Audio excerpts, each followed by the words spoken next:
When it comes down to it, I'm going to admit that I also will not begin one of the screenings in my screening series or one of my podcasts until I receive 3 bottles of Coca-Cola. Howdy, I'm Jeff Goldsmith, and this is the Q&A. My agenda is simple. Each week, I plan to bring you in-depth insights into the creative process of storytelling. And folks, wow, do we have an episode for you today. We have with us WGA-nominated screenwriter Ruben Santiago-Hudson to chat about his adaptation of August Wilson's Ma Rainey's Black Bottom. And I got to say that Ruben was so generous with his time. He was so great about talking about what it took to complete this adaptation and to do the rare thing of bringing a stage play to the screen successfully and preserving the message of the play, the themes of the play, the characters, the story, but still making it cinematic, still giving it the feeling of a film, which he definitely did successfully. And I got to say, we talked about Ruben's entire career, and Ruben was very forthcoming about his creative process. So I know you'll dig this episode. And speaking of things to dig, I hope while you're surfing around online that you also check out Backstory Magazine over at backstory.net. You could read us on a desktop or laptop or via our iPad app, Backstory. And I'll tell you something interesting about Backstory Magazine, folks. If you were to look in the current issue 42, you could see a really in-depth interview with Ruben, written by Jeremy Smith, that he did a fantastic job on the article, and it's about Ma Rainey's Black Bottom. And I made sure, since I published the magazine, to not redundantly re-ask some of the questions that Jeremy so expertly covered in his article. So there's still a great article waiting for you with Ruben. You could also read his entire screenplay, which we were able to publish because it's the awards season. So you could read the Ma Rainey's Black Bottom screenplay there. And, there's a lot of reasons to read Backstory Magazine. You could check out our table of contents over at backstory.net. And you could even test drive us. You could read the free issue. And if you decide that you want to subscribe, use coupon code SAVE5. That's SAVE and the number 5. And that will save you $5 off a 1-year subscription, which will give you access to anything new we publish and also our archive, which is continually going back into the past. But look, it would be an absolute honor to have you, my podcast listeners in iTunes and Spotify, and also my YouTube watchers for the Backstory Magazine YouTube page where the Zoom interviews go. It would be an honor to have you as a subscriber of Backstory Magazine. So thanks for considering. But now, without any further ado, let's jump right into our interview with Ruben Santiago-Hudson about his WGA-nominated adaptation, Ma Rainey's Black Bottom. Okay, Ruben, it's fantastic to see you. How are you doing? I'm doing good. How you doing? Good. I absolutely loved Ma Rainey's Black Bottom. I thought you did a fantastic adaptation. I'm a fan of Wilson's work, and congrats on your WGA nomination as well. It was well deserved. Thank you. I'm I guess honored, proud, and happy that the film is being received the way it is around the world. Yeah, it's great. And so look, we're gonna get into our interview, but I just want you to know we're gonna start with just really focusing on you and giving our listeners and our viewers a chance to kind of get a sense of who you are. And then we'll have a spoiler section, and I'll make a clear spoiler announcement, and we'll get into the finer details of the story mechanics. So Ruben, I think the first question is, when did you know that you wanted to be a filmmaker? When did you know that performing arts was something for you? Well, as the first question, when I know I want to be a filmmaker, it just revealed itself to me as time, it just was time. I never knew anything about that. It just presented itself. And I said, here, let me grab this opportunity. But I knew I was going to tell stories from the minute I can remember life itself. I was born and raised around storytellers in the Ruben House in Lackawanna, New York. And so that was just naturally something that they did, and something that I, from I guess Black life, we like to tell wonderful stories and embellish them with these great poetic I guess feelings to them. So I just always loved telling stories, and just one thing led to another to eventually, I made it my major in college. Though I had been doing it forever, I didn't know it would be my life until finally. And where did you go to school? I got my bachelor's degree in Binghamton University, and I'm a Master of Fine Arts at Wayne State University, and then 2 honorary doctorates. And you studied theater, is that correct? Theater and acting, history, all the things that intrigue me. But anyway, I just, through the advice of my mentor, Lofton Mitchell, at that time, I decided to really focus on theater and not pay much attention to the other distractions that were around me. And he said it would take me places I couldn't imagine. And he was true. He was right. You're well accomplished as an actor, and obviously acting, is where you got your chops. You of course have appeared multiple times in the Law and Order universe as different characters over the years, which is always kind of interesting to see when actors come back playing different people. But not to traumatize you, just to give folks a sense of how crazy it could be out there. What was your worst audition as an actor? What's the one that haunts you to this very day? Well, it was for Bob. It was for Bob Fosse. Okay. It was the day after I had a surprise birthday party, and he was doing a thing called The Big Deal. I think it was the name of it. And I had been in 3 times, and I'd given everything I had, and I got a surprise birthday party one night, and I thought I was done with that. And when I finally arrived to my home at maybe 5 a.m, I had a message on we had answer machines then, and it said, Bob wants to see you at 10 o'clock. And that was my worst audition. Because I just walked in and said, Mr. Fosse, I have not slept. And I had a great party last night. It was my birthday. And he said, you know what, Rube, man, I've seen everything. I just wanted to see you again. I enjoy your company. Go get some rest, man. We'll talk. And that's awesome. Obviously, I didn't get that because the casting director came out as I was walking down the hall and said, who the hell do you think you are? You'll never work again in this business. That was Bob Fosse, and you told him you were up all night. How dare you? So my manager called me. We had beepers then and beat me. He said, call me. I called him. He said, what did you do? I said, told him the truth. I mean, he was sitting there with a little cigarette in his mouth, and looked like he might have been at the same party, and I didn't see him there, But that was rough. That is rough. You clearly recovered. I would be remiss if I didn't mention your screenwriting debut of Lackawanna Blues. And, it was also your first time working and having George C. Wolfe direct your work. And just tell me about the formation of that partnership, which has lasted so long with George, and also your biggest lesson as a writer that you learned from having your play brought to the screen. I mean, adapting your own play. Well, I'd known George a long time. I think we had the same agent at one time, and we were in the waiting room waiting for our agents. And we looking across, why are we waiting out here for people that work for us, supposedly, right? And then it took me to another room closer to the agent, then another room, finally the agents. And I was like, me and George started talking in that room that time. He eventually was running a public theater, and I was, chasing opportunities there. And we started working together, I think on Jelly's Last Jam first. And that one thing led to another. And I did Shakespeare in the Park for him. And then I did many, many things. We became friends, very good friends, and artists who respected each other a lot.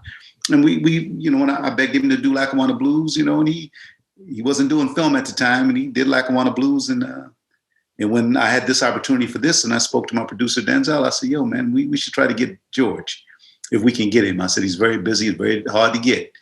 He said, give me his number. I said, I'll call him. I can't give you his number. I could have gave you George's number, but you got to play hard to get, So, but he's just a director who I respect with, so much. And we collaborate well. We can talk about everything from family to intellect to Black history to the dynamics of what it means being a Black man in America, So it's a great collaboration. I love working with George C. Wolfe. Well, so what was your biggest lesson on Lackawanna Blues? Adapting your own work. I mean, obviously the concept of kill your babies, right? And adapting a play to the screen was something that you were dealing with firsthand, knowing, hopefully having that objectivity to your own work, realizing that the screen's a different medium. What were the lessons of adaptation that you learned on it? That wasn't the big lesson. The big lesson was that writers stay over here, write and get out of the way, right? And, that was the biggest lesson I learned. I thought writers were like the guys sitting right next to the director, y'all like chummy and getting coffee together. No, you wrote it.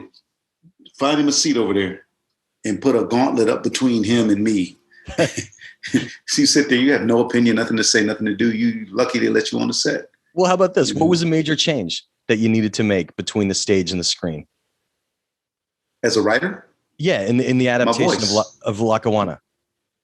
Oh, no, the difference in stage and screen, that's kind of a loaded question, because the difference is when I'm doing theater is I have a clear, undiluted voice. I don't have a lot of people's opinions that I have to adhere to. I take all the advice, I take all the information, and I make the decision that's best for my play. That's not true in Hollywood all the time.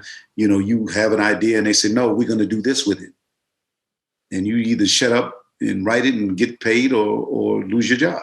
So it's a different power base there, you know. And the writer in theater is very, very powerful. She's the final voice. She is the ultimate voice. That is not the same in film unless you're producing it too. I mean, film, writing, directing, producing. It's been debated really since the silent days of cinema, how to adapt a play for the screen.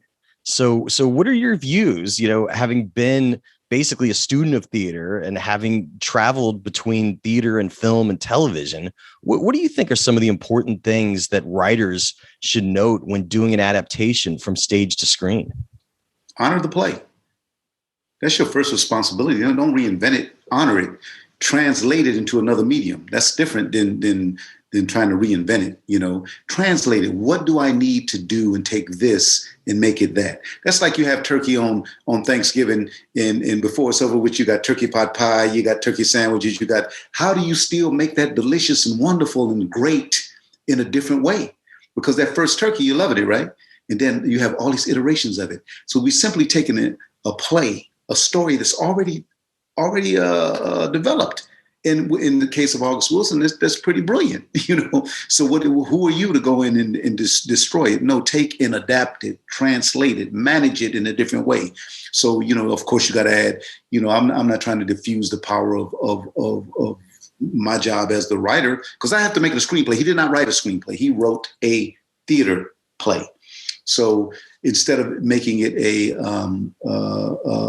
something that would hinder it, I use the fact that I now have a camera that I can enhance it.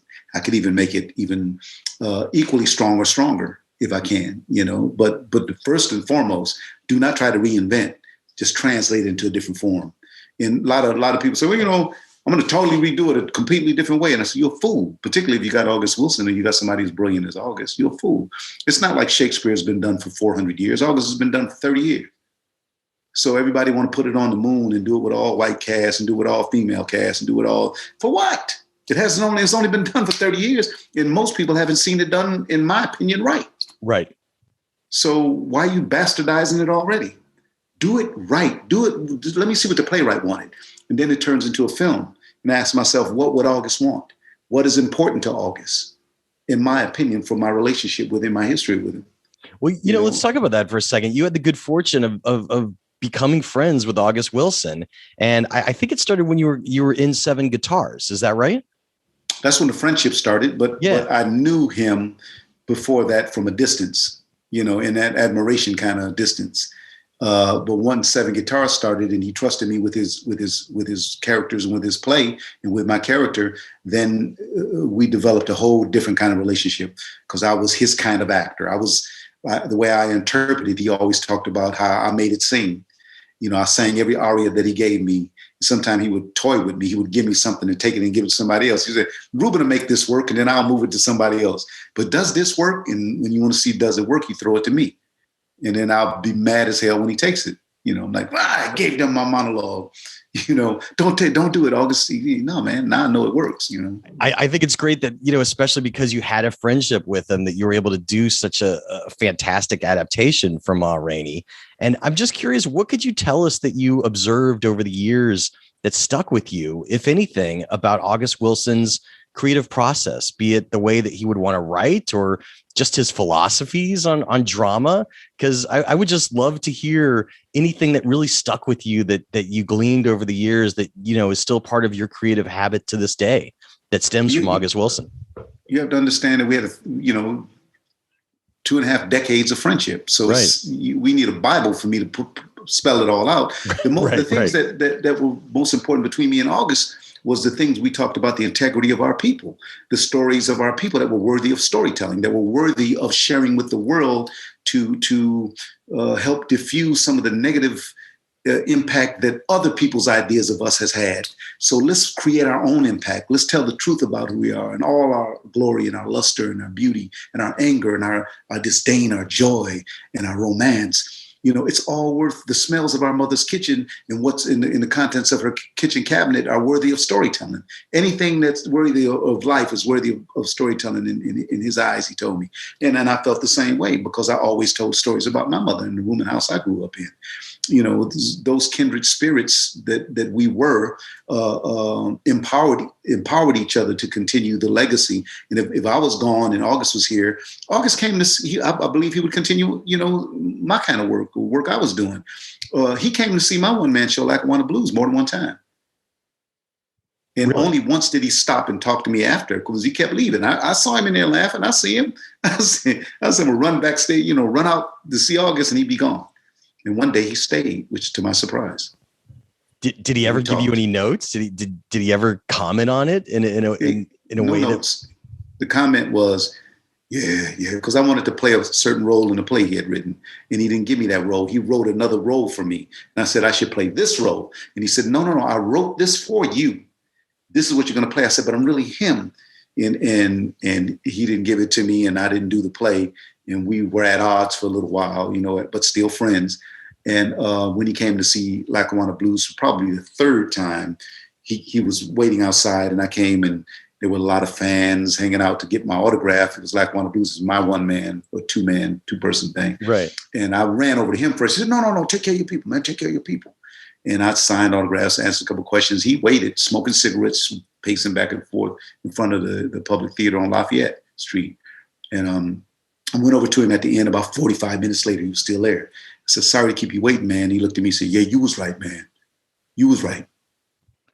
What was the role? What was the role that he wrote for you that you turned down?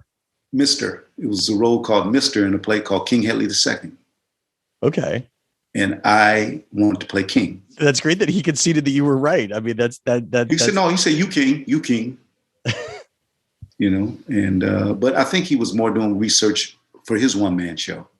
Okay. How I learned what I learned, more than researching me to see was I king. I think he discovered I was king in that process.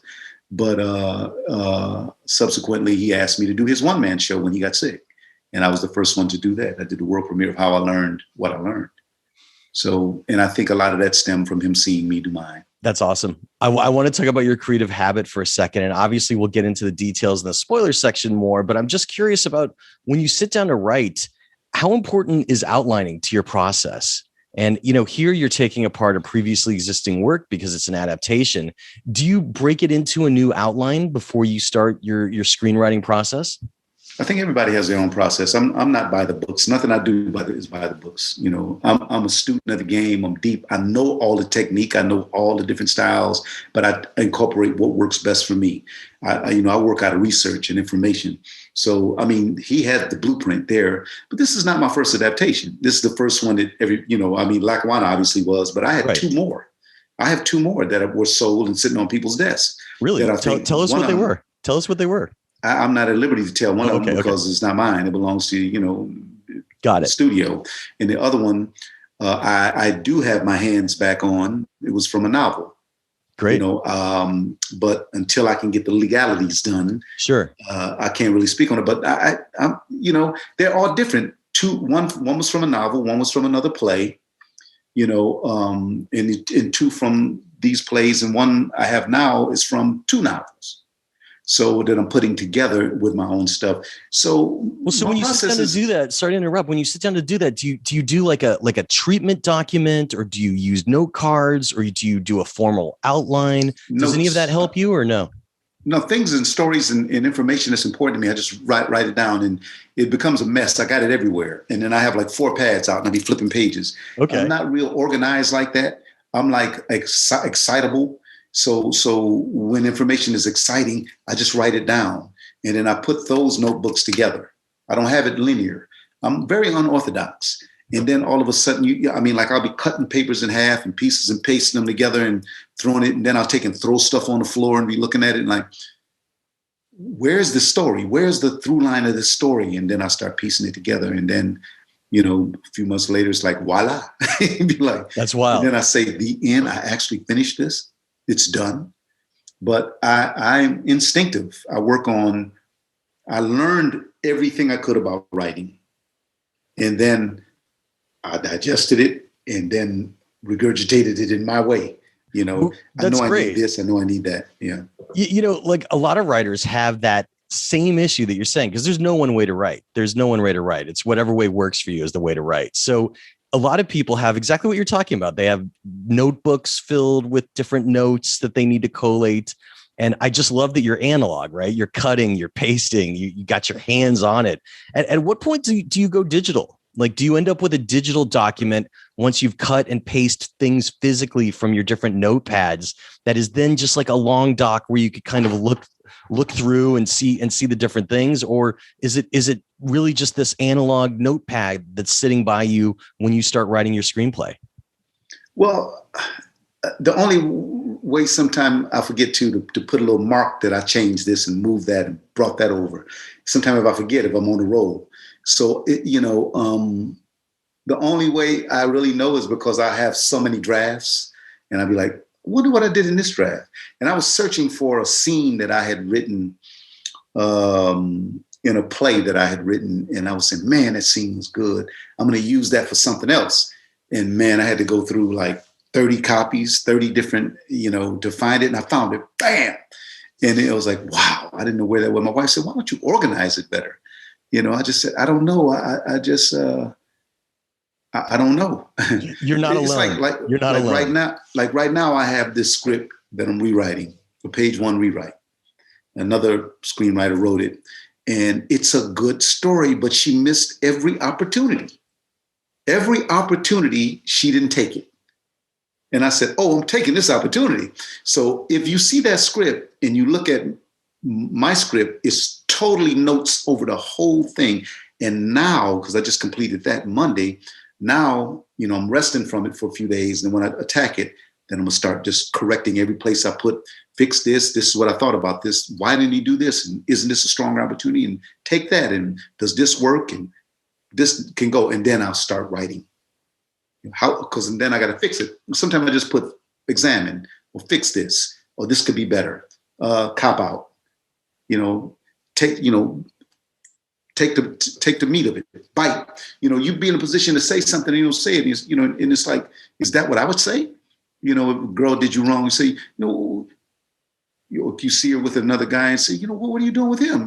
Like the writer might write that, and I might write something. And go, what the fuck is wrong with you? Right. I love you. And what are you doing? I take it a whole different place because I'm an actor. So I figure, what would I say? How would I do it? Let Ruben play this role. Yeah, but the person's only 18. But let Ruben play it at 18. Well, and that's an advantage that you have. I mean, I've interviewed a lot of actors who also write. They write roles for themselves, and having that ear for dialogue always helps.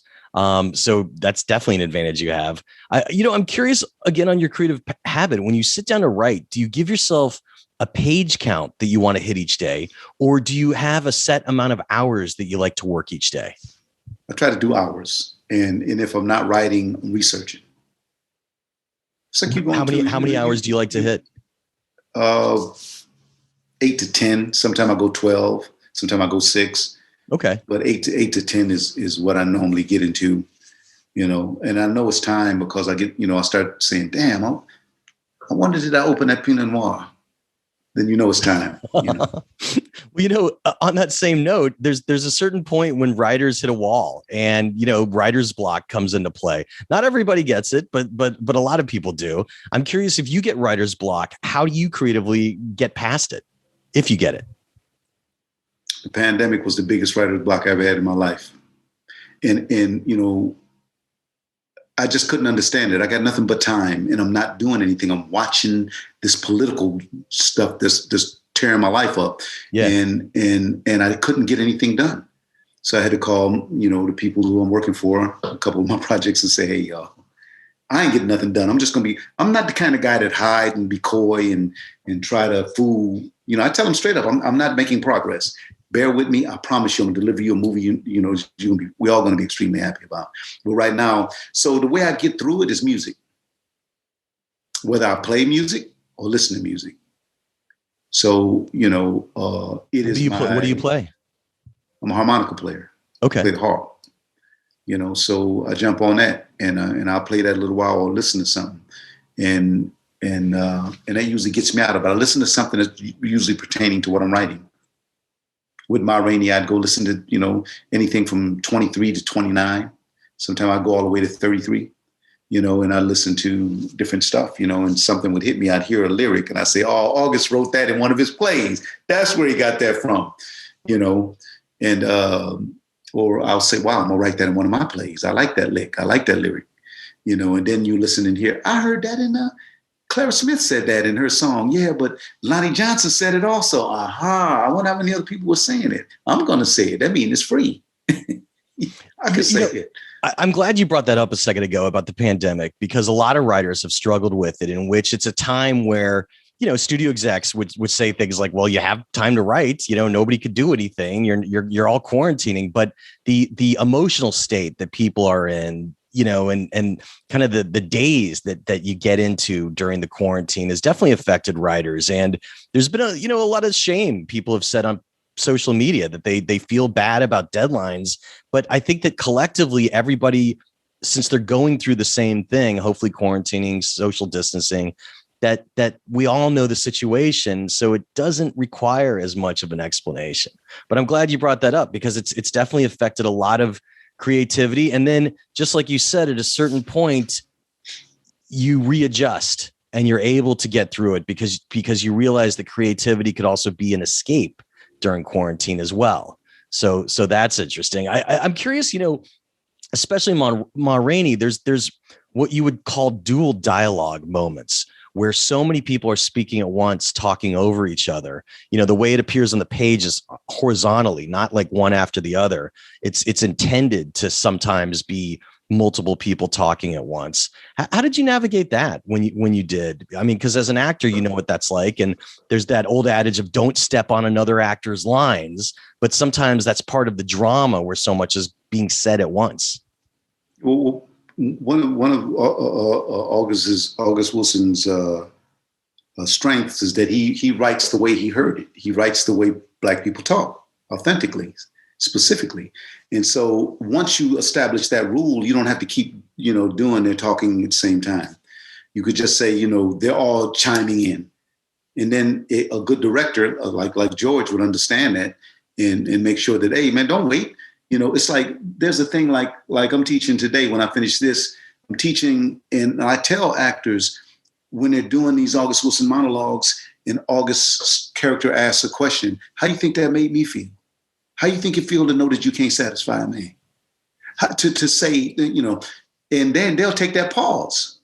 Whereas if he wanted the other person to answer, he would have wrote the line for the next line for that person. So I said, connectivity. What line drew the next line with it? How do you think that make me feel? How do you think it make me feel to know I can't satisfy a man? You ever ask yourself, they're not waiting for an answer, or August would have wrote the answer. How do you think that make me feel? Well, I knew it was going to hurt you. How do you think it made, so he didn't write that. So I said, what are you waiting for? Well, it was a question mark there, but it's rhetorical. So to keep pace, to keep the melody of what he wrote, you have to continue. You can't do My Girl and miss that third one. My girl, my girl. You can't stay there. Right. My girl, talking about. You know what I'm saying? It doesn't work. It doesn't work. You go to Thailand. I was in the airport in Bangkok, and My Girl was on there, and guys walk around with AK-47. My girl, talking about. They knew, because that's the melody. Same with August. Yeah. Well, tell me this. What was the budget and schedule? I want to make that the last question before we get into the spoiler section. What was the budget and schedule for Ma Rainey? I was the writer. Originally, they just told me, write your movie. We'll take care of it. Then they start saying, we can't have a swamp. We can't have a train. We can't have a 1927 fire engine go past Ma Rainey when the guys, the alley, when the guys are going, when the guys are going down the alley in the opening of the movie, and they talk about, man, you seen that girl that Levy was last night. He knew that was Miles Gale. I had a fire engine go by. Right. You got to cut that. We got to find a 1927 fire engine and got to rent it. It's like, so cutting the budget. They said, write the movie I want to write. So the swamp wasn't there. The levee camp wasn't there. There was nobody picking cotton. I had people picking cotton. They got to wait for cotton season. So you're writing this $50 million gangbuster, this $60 million film, and then you get it down to whatever they made it for. I heard 20, 25. Okay. And do you know what the schedule was? How long it took to shoot? 5 weeks. Okay, great. I guess the last question would be, and this applies to you as well. In theater, people are used to rigorous rehearsal, and film and television obviously doesn't have it as often. But theater trained actors, they're split. Some say that they would prefer more time for rehearsal, while others kind of say, it's fine to do, this 30 second to 1 minute scene without as much rehearsal, and they just want to do it live. What's your preference for that? And how much rehearsal time do you know that they had or didn't have for Ma Rainey? They had 2 weeks rehearsal. Okay. That's great. That's a lot, actually. Yeah. My preference is give me rehearsal. We don't have to do performance, but give me rehearsal so we can communicate. So I can communicate with that other actor in this scene. I can see what that communication is. More than anything, I can see what the relationship is, particularly when they got men who are in a relationship, men and women who are in a relationship. They have spent time together. And it's hard to create that in this instant moment as genuinely as you when you have 2 weeks and you're getting together like 5-6 days a week, having some dinners, having some drinks, going to a museum together, even if you're not talking. It's a bonding that happened that bleeds through the film. You get what I'm saying? So, the familiarity, that makes sense. I like that. You could tell, you can get a person's rhythm. You can know how to bounce off of them. I've done a lot of TV shows, a lot of TV series. I'm not just a guest star. You're talking about the Law and Order stuff. And as a matter of fact, in Law and Order, I played one character more than most. Played him 4 times. It was a lawyer named Winters. Right. Played him multiple times, 3 or 4 times. But so you want that rapport with other, because like I've done TV shows and somebody say, okay, this is your son or this is your wife. And I don't even like the person. I don't like the feel of that person. So now I got to I'm really faking it. I mean, acting is, they say, pretending, but I can't pretend but so much. I got to have a feel for you. I like that. Now, if I got to pretend, I'll pretend. But I want to like you. I want to know you, so have some fun. Like I hung out with some of the guys on Castle when I did Castle. That's 3 years. Brought my kids to the set. They knew my kids. They would take my kids and hang out with them sometimes, take them to the Universal. So we had you can feel it in that TV series. So you want a relationship. I agree. I mean, I think the familiarity always, benefits the cast. Well, so, all right, we're going to get into the spoiler section now. So podcast listeners at iTunes and Spotify and YouTube watchers at the Backstory Magazine YouTube page, please press pause if you have not yet seen Ma Rainey's Black Bottom and fix that. Go to Netflix. Please see Ma Rainey's Black Bottom. It's waiting right there for you. You should see it. And we're going to get into the spoilers now. So, you could talk openly about anything. And I think that you just touched on something that was a good place to start, in which one of the things that is a difference between a theatrical play and a film is that you have the ability to get away from the proscenium arch, right? You're able to get out there in the real world.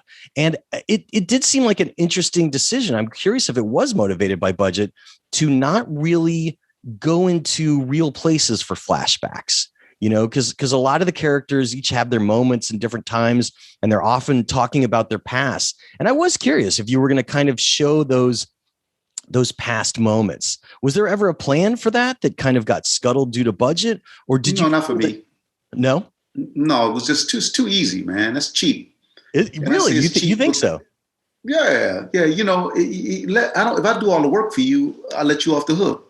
So I want you on the hook. I'd rather take a great actor and drop that in his lap. We talk about Reverend Gates. Reverend Gates. Or he was going down the railroad tracks, and this guy married this woman. Yeah, you got to show the woman. I want it to be in your mind. I don't want it to be the one that I create and show it to you. I've done all the work. Then you can start letting your mind go to, did you leave a tea kettle on or some shit like that? No. Engage the audience. Allow them to invest by creating an opportunity for them to use their imaginations. That's the way I work. It's easy for me to show it all. Then you ain't got to see it in your own mind and heart. I can show you blood, and I've tried different things, say, well, then he got shot, pow, Let me see how that affected me, that I saw that these men raped my mother. Well, that's interesting because you're letting the actor do the work and you're creating it in people's imagination, which you're right. Sometimes flashbacks could never beat. So I was just curious because there's so much past history discussed. I was always curious if you were going to go down that road. Another question I have that I'm really curious about is let me add to that. Please. With a writer like August Wilson, who paints beautifully with words and storytelling, it behooves you to allow the muscularity of his language to live. Instead of taking that and totally translating it into a visual, allow the wordsmith to do what he does best. She does best. Speak. Tell you. And that's, so you're doing yourself a disservice if you don't allow somebody like August Wilson or Eugene O'Neill or Tennessee Williams, let the actors show you the trauma or the love or the relationships through what they can. Yeah, I mean, it's a trope of cinematic adaptations of stage plays where sometimes the actors are still having their monologues, but you're putting different imagery over it. You're cutting into their monologues, which I know is an argument in itself because it does take away some of the actor's moment in the monologue when you're cutting different imagery in over them. So that's a debate in and of itself. I'm also curious if there were any left turns, if there was anything that you wanted to add to the play. I would love to hear about, and things that both made it into the movie and didn't, because part of an adaptation is being able to add something. And, you think of the words of August Wilson, who's going to touch them, who's going to alter them at all. But at the same time, there's a little bit of an edge, a little bit of room for leeway, I would think. So I'm just curious how you interpreted that and what kind of stuff you added. You saw it in the film. You saw a different opening that we couldn't do on stage. You saw a different ending that we couldn't do on stage. Look at that way. And then metaphor. Sure. The door. We don't do that on stage. The door that he couldn't open. Everything that I put into the movie were things that August touched on and didn't follow through on. The end is from the line what Sturdivant says, that trumpet player, is he going to be here? And in the play, we never see what that means. Right. In the end of this, I show you why he asked that question. And in the play, Levy says, that door, what you talking about? That door wasn't here before. Man, this you that damn, the door wasn't here. This is where they used to keep the musical instruments. Then we don't touch on it no more. I like the door a lot. And I'm going to get into it a little more later, because what you did with the door, I thought was really key for Levy's character. I'm going to hit that when we get a little. It's just mentioned, Yeah. And in the movie, I said, why is August mentioning that door? So he gives you so much on the table to choose from and eat from that you can pick and choose. But you got to decide why you putting it there. Why am I going to put this in the play, in the movie, unless you follow through? One of the strengths of the play is it's a true ensemble piece. Every character has their moment. And, I'm curious if as a writer, obviously August did the heavy lifting, but I'm curious for your adaptation, if you kind of went through each pass and said, you know what, I'm going to look only at Levy in this pass. I'm going to look only at Ma in this pass. And you kind of like gave it like a character specific pass as you were polishing and not writing it for the first time. Was that something that applied, or did you find any difficulties that an ensemble presents? Yes. Yeah. Because, some people are going to have to lose some of their arias to let other people sing arias. And since it's Ma Rainey's Black Bottom and you got Viola and Chadwick, we had to kind of figure out more clearly what story do we want to tell from August's play. Stronger. Can we make a storyline stronger? Can we, and if we do, what do we have to sacrifice? So that's what happens. Of course, you're taking an hour out of the play. And August, I'm certain that August would have wrote a different movie than I wrote. But August is not here. So who's going to be the conduit? Who's going to be the person to do it? And who's going to protect him and still deliver the film to Denzel Washington and Netflix that they want? But still, underneath it all, protect August. And then there's this other little part that people don't consider. I need to be happy too. Sure. I got to take care of Ruben too. Yeah. My name's going to be on there just as big as anybody else's. So, and they don't have to let that happen. They could say, thank you, Ruben. Wham, bam, thank you, ma'am. And go and start messing with my stuff. And I told them when I had the last script, I said, please don't mess with my stuff. Don't mess with my stuff. You know, don't. They said, no, this is it. This is the movie. They had given me their notes extensively. We discussed them. We did try to satisfy all of us. And I think we accomplished that. So they allowed my script to live. Ooh, hey, I'm jumping in really quick to remind you to read Backstory Magazine over at backstory.net. You know, you can read us on a desktop or laptop or via our iPad app, Backstory. And, you know, if you want to see what's inside issue 42, you could check out our table of contents over there at backstory.net. We have a lot of amazing things in our latest issue, including, by the way, another interview with Ruben Santiago-Hudson about Ma Rainey's Black Bottom, written by Jeremy Smith. He did a fantastic job. I made sure that there's stuff in that article that is not here, but it's great stuff that Jeremy got into because he really put a lot of time into his article. So not only could you read the article, you could read Ruben's entire screenplay for Ma Rainey's Black Bottom because it's the awards season. We were allowed to do that. And, you know, there's a lot of things to explore in Backstory Magazine, ranging from one of our favorite things to do is publish unpublished screenplays by writers of note. So we have one by Simon Kinberg of X-Men Days of Future Past fame. It's the first script that he ever wrote that, you know, got him in the business. It's called The Ghouls of New York. It's about 1890s grave robbers in New York, based on a true story, actually. Crazy script. We published the entire script there and an interview with Simon. Of course, we also have Joe Carnahan, and he talks about the screenplay he's been trying to get produced for over a decade. It's called LA 57. And he's getting really close, by the way. I think he's going to make it because he's so determined. He wrote the script with his brother, Matthew Michael Carnahan. We published the entire screenplay along with an in-depth interview with Joe about it. And, you know, Joe even gave us some storyboards and some concept art. Really, it's concept art, not storyboards. And there's a lot of things to discover in Backstory Magazine because we interview filmmakers, being writers and directors, but also actors, producers, playwrights, comic book writers.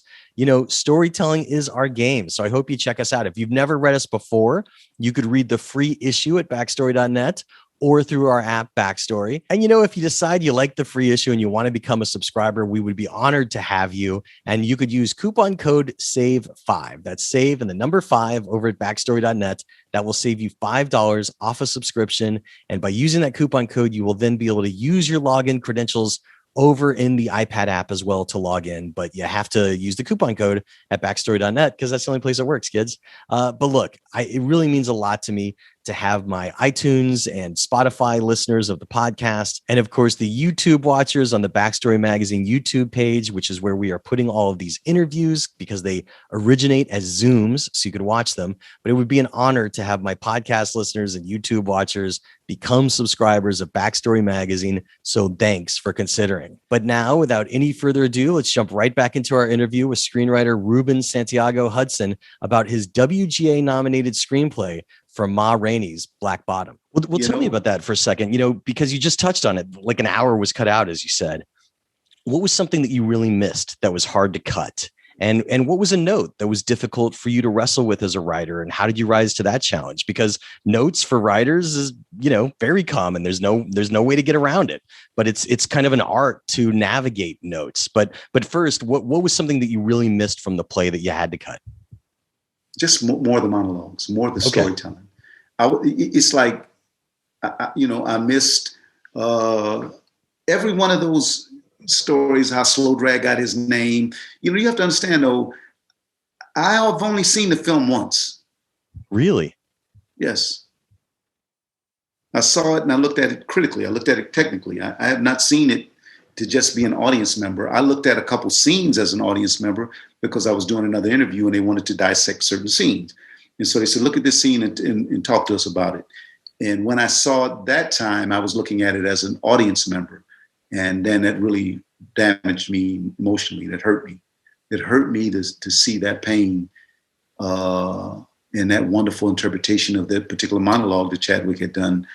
Not even considering his health situation, just watching the metaphor of what he was saying and how it translated into the journey of African-American people in this country. And it broke me down to tears. So, but I haven't sat down and looked at it with popcorn and just said, I'm going to the movies. I have not. So I can't tell you everything about it. You know, I'm just telling you more about my process, Jeff. Sure. You know, but Chadwick Boseman as Levy was incredible. And I'm curious, what were some of the things that you considered when doing this screen adaptation for Levy? Because, he has a very rich and definite tragic arc, and you cater to that a lot. You really get to see him at his highs and at his lows. And I'm just curious what some of the challenges were to putting Levy on the screen the way that you did, which was so amazing. Well, he has the journey in it. He has the furthest to go, the farthest to fall. He has the most, it may seem like Ma, but he has the most to lose. Right. And he does. He loses it in every way he possibly can. Levy, he's symbolic of African Americans' dreams, desires, and goals. The tragedy of being brilliant and colored. It runs you mad. Dominique Morisseau says in her play Paradise Blue, being brilliant and colored to drive you mad. And because you have the thing that is burdensome, which is a potential, possibility. And so when people say, "Oh, you can be this and you can do that," and then the world doesn't let you achieve that, no matter how hard you work, and you can do that or be that. Listen, I don't know, and it was brought to my attention by a friend of mine I went to college with, a white guy. He said, I don't know anybody that's accomplished what you've accomplished, Ruben, and still should wonder where any job would be. He said, you have risen to the top as an actor, Tony's, as a writer, Christopher Awards, you're monetized, and as an actor, as a director, Tony's, and it's like all that potential. I mean, you still auditioning for 3 lines in movies.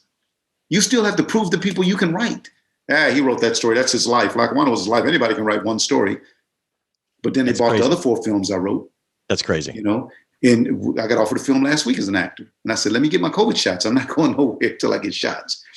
So he says, good man, Ruben, good man. He said, if I would have accomplished as a white man, half of what you have, they probably, and I was in London, they would knight me. We are knighting, right. He said, and I never really looked at it that way because I'm going from gig to gig. I'm going to try to, and to do the things that are important to me is change the landscape of the way that people look at my people. Quit and let other people define who we are. And I've said the things that make people say, no, I don't want to work with him. I know what his agenda is. He's not just here to make money. And it's done now, man. I'm to that age now where I don't want. It's almost 40 years. I've been an actor, director, and writer. I'm in 5 unions vested, so right. It's like, so it's those lofty goals and expectations that people have for you that being Black that are very difficult to accomplish. You heard Viola Davis said it in one of her speeches. You know what I'm saying? Well, and that's what's so great about this movie too. I mean, because you have such a long time spent in the entertainment industry, Levy and Ma Rainey are at the different ends, of the spectrum. Levy's breaking in, has all the energy, really wants to step it up. And Ma Rainey, she's been through it, and she knows the roads to travel and the ones not to, and she knows the tricks, so no one could pull anything on her, and she gets the respect that she demands, Ma Rainey is grappling with what she's afraid to lose, and Levy is grappling what he is begging to gain. Exactly. Yeah. It's like the blues song 2 Trains Running. 2 trains running in the night. They're running on the same track and running in each other, and it's like, Levy is the future. He's a complex, passionate, extraordinary musician and extraordinary human being that the world does not understand, that the world is not ready for. And he does not know how to translate something that would be acceptable and appropriate to what the world expects of a Black man in 1920-something. He knows how to do it to a certain degree when the white man comes. Yeah, Mr. Sturgeon, I got these songs for you, Mr. Sturgeon. I just want to play them. So I want to play opposed to really telling him and not appropriating his personality to what's acceptable to the white man. He want to say, no, you know I'm better than anybody you got in there. You're going to take the song and give it to a white boy. And he can't do it the way I do it. That's what he wants to say. He can say that to his band. He can't say that to Sturdivant. I can't say that when I go in the studios pitching stuff right now. And then when I do say things like, well, Ruben, that's a big budget. That's $100 million budget for 4-part series on the Harlem Renaissance. I say, yeah, probably 120, but you spent $200 million on Band of Brothers. So it's okay to let us talk and tell our stories. Yeah. It's okay. We're going to make you money. Trust that. You're going to make your money. Well, I mean, and that's what's so interesting about what you did with adding the door in. I mean, I think your addition of taking that one line from Wilson and putting the door that Levy's banging against is so poetic, because it represents him trying to break in, him trying to break through, and he just can't do it. The door is always closed for him. And then really at the point of catharsis for his character, he is able to break through. And the beauty there is that all he finds on the other side of this door is another prison of itself. Beauty or the tragedy? Yeah, sure. Yes. Tragedy. It's because he breaks into a bricked room on all sides with nowhere to go. So I mean, like it's very poetic what you did, and I really respect it. I want to talk about the monologue though, because it is a great moment in the play and in the film, obviously, when he's saying, you don't know me and you don't know how I interact. And he gives his past story of what happened with his mother and his dad's long game to strike vengeance. And it was a show-stopping moment. And I'm curious what the challenges were to bring that to the screen the way you did, because it was, obviously Chadwick Boseman did amazing with it, but it was a great moment as well, just for writing's sake. I just had to pray and hope that they want to cut it, because you're saying some harsh things. You're saying some hard things. So I said, I'm going to put that there. It's one of the most dynamic monologues ever written, but it's a true monologue about a true life and journey. And so that monologue I look at as metaphor. Where was God? Where was God when those police officers shot in that car at Philando Castile and that little girl was back there? Where was God when the little 11, 12-year-old boy in Cleveland was playing with a toy gun and a cop pulled up in 3 seconds and killed him? Where was God when Zimmerman got out of that truck with that gun and followed that? Where was God when they were snatching babies from mothers and selling them, back when they enslaved people? Where was God then? You know what I'm saying? I ain't talking about where was God when Mama got old and died. Mama had a bad heart. No, that's something you say God don't take her, but God ain't done nothing, could have stepped in. You got to step in. Elijah in Colorado, 150 pounds. He says, I love y'all. Y'all beautiful. I don't know how to fight. They killed him. Where was God? Why didn't God say, stop? But yet that other boy that walked in that movie theater throwing bombs down and shooting and killing people, sitting somewhere reading a Time magazine in prison. So where's God when this is happening? So that's what when I was writing, was thinking about. This has to be in a movie. And then you take it. That's my job. Then I'm done. Then you take it and drop it in the lap of an actor as brilliant, as incredible as Chadwick Boseman, but it still has to be allowed. So the director, this incredible George C. Wolfe, takes and allows that. I'm going to drop this whole film in your lap. And I trust that you're going to deliver this, not only this monologue, but this life story. Not specifically about what happened to his mother. He's telling the story of generations, man. That's what August wrote. From my conversations with August, that's what he wrote. And that's what I wanted to make sure was still there. I mean, it's a show-stopping moment, and it's so well written, so well constructed, and just the passion behind it of the blind eye of God, essentially, would be the way that to describe what Levy's trying to describe. Is just it's amazing. It's show-stopping. Obviously, he gets a moment that high, but I would be remiss if I didn't talk about Viola Davis, because as Ma Rainey, not only does she give a great performance, but there is a complexity to her character. As you said, she's struggling to hold on to what she has, and she knows what her talent can bring. What were the challenges for constructing special moments for Ma Rainey? Because everybody in this film has a moment. Even Toledo, before his demise. But I'm curious, what were the challenges for Ma Rainey that you faced? Well, I had to make sure that we understood what all the fuss was about. The whole beginning of the movie is fuss about Ma Rainey's coming. Is she going to be here? When's she going to get here? So I didn't want to delay her entrance into the movie. I wanted us to know what all the fuss was about. The power, the magic, the skill. I wanted everybody to see Mama work her number. So that's what I did. And if you read the script, you see she works her number. Ringing the mess out of the blues is the way I put it. I describe things the way Black people talk, the way I heard it. Like I say, sweat pouring down the face. That's a sweat of tears. I said, it doesn't matter. I said, because these folks is colored and it's Saturday night and ain't no place a better thing to be. But it's like, that's the way, people go into the show tent like flies to sting. So what I wanted to do was create an aura so the reader would say, oh, this is the way they do things. And then I wanted to present her as early as I could. So you'll know what all the fuss was about. Present her in her temple, the show tent, then present her in her element, coming down that staircase at the all Black hotel where everybody's looking at, who is this country woman with a fur around her neck in summer? I'm Ma Rainey, that's who, with a man's hat on. Right. I do what I want to do. I make my own rules, and that's what I wanted to establish early on. George and I talked about it extensively, and that was necessary to create the aura that was going to linger through this, take us through this whole film. And then you create the other beast. You create Levy, put him on the corner, standing there, country boy clean, winking at women. He don't know how to deal with no Chicago women. With a suit on, country boy clean, I describe him.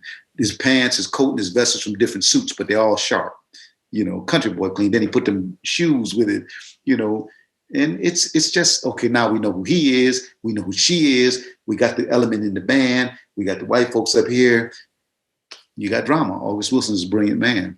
And for me, it was a difficult task, but not insurmountable, as you see. And so I took on the challenge, and I had the right people around me and to support me. The ending is pretty incredible, and it basically is occurring really fast, and it's really just kind of the dissembling of Levy, in which you see him sell his song for $5 to the white producer, who it's clear he didn't sell it. That man took that money, stuck it in his pocket. Best I could do, he snatched. He said, I don't want to sell him. I don't want to sell. I want you. He said, give me. I'll take it. Best I do is $5. He took it. Levy didn't reach for no money. That's a great point. He stuck the money in his pocket. Yep. And walked away. He stuck that money in his pocket because he asked that question on page 4.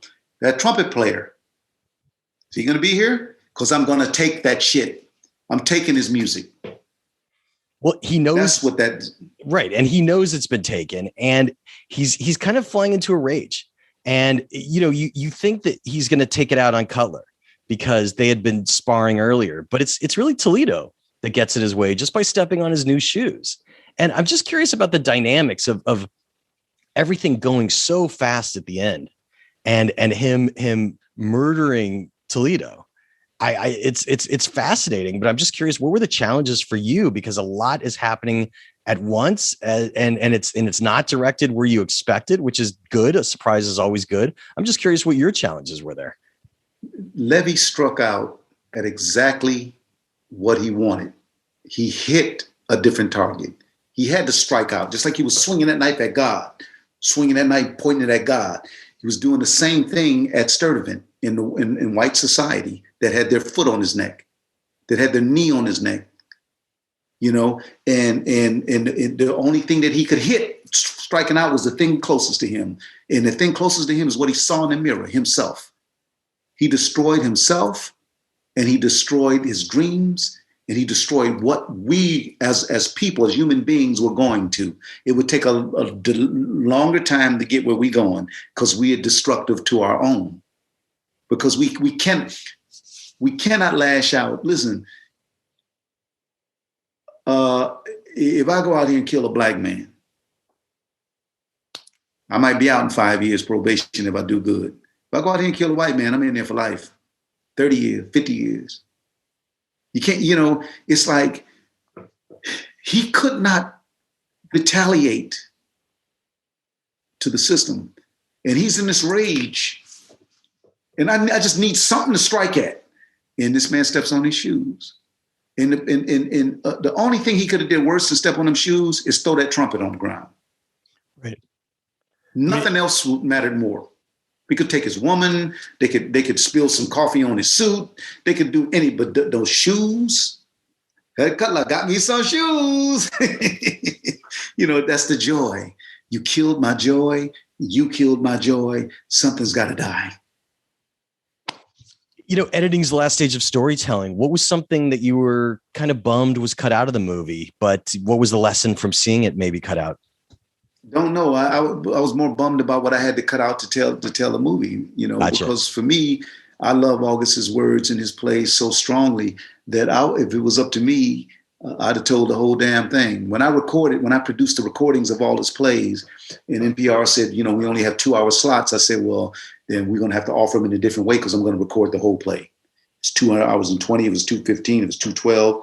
So they allowed me to present it fully. That's great. One time. And then now it'll be released. All the plays will be released in the coming months in their entirety. Oh, that's great. Recordings. And Chadwick is in one of the recordings in Gem of the Ocean. Oh, that's great. So where will they be? They'll be on NPR's site? They're going to be in 15. No, we already did them on NPR. They're going to be in 15 different educational institutions, including the Schomburg Center, the Lincoln Center, Performing Arts Library, the August Wilson African American Cultural Center in Pittsburgh. That's awesome. 15 different institutions, Yale, Dartmouth, places that August had a relationship with. That's so great that you fought for it, so that there's these complete versions coming out. That's really awesome. Well, my producing partner and Dr. Indira Etwaru, she fought like hell. I was the artistic push, and she was the more, let me go talk to them, Rube, because they'll get mad at you. Right. Well, tell me this. Did you need to do any rewriting during shooting? Because sometimes there's just something that... They didn't. No? I didn't hear a word from them from the minute I gave them the script until it was done. Great. No, that ain't great. Oh, really? Say hello, Rube. How you doing, man? The film's going great. Sure. You're absolutely right. You would be proud. Why don't you come say hello to the cast, but don't stay long? That would feel good. Don't you think that feel good? That would feel good. I wanted to put the 18 months into it when it was at the other company. Then go to this company. Nobody else put 18 months into it. No one. No actor, no producer, no director. No one. You're talking about a reality that a lot of writers face, in which you're right. There's a scuttling sometimes of writing talent. And it does, in my opinion, create a deficiency for productions when the writer isn't as involved. Sometimes you don't want his ass on the set or her ass on the set because they're going to be, well, that isn't the way they go, and that isn't the way they go. If that's the kind of writer that is, keep his ass off the set, But right. I've done, 40, 45 movies, and I've seen many a writer on the set. There's a lot of them I didn't see a writer, but you can't tell me the writer wasn't on the set, Devil's Advocate, and the writers wasn't on the set, and American Gangster, and the writers wasn't on the set, and Mr. Brooks and the writers wasn't on the set. And you can't tell me that. I was in those films, and I'll talk to the writers. And there's other films. Well, you have a good relationship with George, so it clearly wasn't something personal, I would think. I love George, and I love Denzel. I've been known Denzel longer than George. Yeah. Denzel and I both come out of the Negro Ensemble Company. Interesting. I don't know. Interview them. Ask them. So why didn't y'all invite Rube? Maybe it was an oversight, but also I'm the one with the closest relationship to August. Yeah. Maybe they thought it might have gotten their way. I don't know what their thinking was. I could see them being intimidated by your relationship with August, actually. So I think you actually just nailed it, to be honest. The bottom line is I'm just oversensitive. If you really want to know that I'm oversensitive and I'm too close to the material and I'm too close to it, it's like, but any film that I write, I would want to be there for at least one day to say thank you to everybody who's involved ahead of time and hug them and just say, man, y'all got it. That's the kind of cat I am. I'm not coming and telling nobody anything. Your oversensitivity is what makes you a great writer, Ruben. So wear it as a badge of honor. I know that we're starting to run out of time, but I think a good place to end would be, what was your toughest scene? What was the scene that you were sweating that you came back to over and over again as a writer? And how did you rise creatively to that challenge? It's the scene that we talked about with Chadwick, because, how much do we need and how much do we not need to deliver this? And you inevitably add too much, and then you take away too much, and then you find the balance. like I say, the great thing about it for me and the sense of comfort I got from having George there and Denzel was exactly what I needed, because I'd be uncertain. Writers are uncertain. I'm uncertain as a writer many times. I don't know if this is too much or too little. Can I tell this a different way? What do I need to tell it? And then when you have people who are so grounded, so smart, like George, and you have filmmakers that are, no one that I can think of knows more about filmmaking than Denzel Washington with his body of work. And he sat on every set with every great director and read many great movies and some okay movies. But as far as filmmaking is concerned, anything I needed to know about film, I said, D, and sometimes I didn't have to say D. He would just tell me, Ruben, this is a film.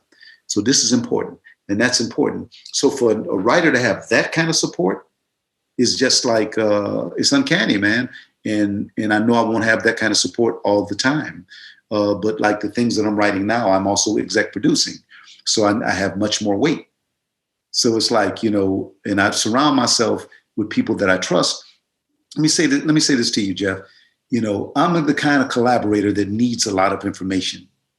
I don't make any unilateral decisions. I make final decisions, but they're all informed decisions because I respect all the intellect and all the passion or the passion intellect of all the people in the room. If you're in the process, I need you. I need to hear how you feel. I may not agree, but I need to know because it has some value. There's not a person at that table that doesn't have some value. I'll ask a PA a question, Sure. That's just me. That's just how, because, there's you love the process. You love the process. So the collaborative aspect of it. Yeah. Well, tell me what's next. What are you working on next? I'm doing a rewrite of a really interesting movie that I'm slated to direct. And it's been great. This is the movie I told you I got all these notes on, and I'm getting ready to start now applying the notes. It took me almost 8 weeks to put the notes in the script. Wow. Now it's noted. Now I got to figure out how to fix all the things I said fix. I'm doing that. I'm also writing a television series that is going to be based on some another historical stuff. I don't want to say it because somebody might beat me to the punch, which I'm exec producing and writing the pilot and the storylines with a great team. And we're doing the research now. I'm just like half in that research and I'm half in doing this film that I'm rewriting. Those two things are very important.